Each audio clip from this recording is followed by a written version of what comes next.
Chapter 10 is focused on what we call the construct phrase. Hebrew has no word that corresponds to the English word of.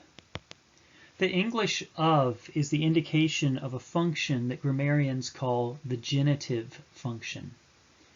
In many languages, something like Greek or Latin, there would be a separate word ending, a separate piece of a noun paradigm that indicated this genitive function. In Hebrew, however, this function is indicated by syntax. It's indicated by the placement of two nouns next to each other and by a morphology change, the change to one of the words. The first of these two nouns would be put into what is called the construct state. There are in fact two states for the Hebrew noun. Every noun you have seen so far has been in what we call the absolute state.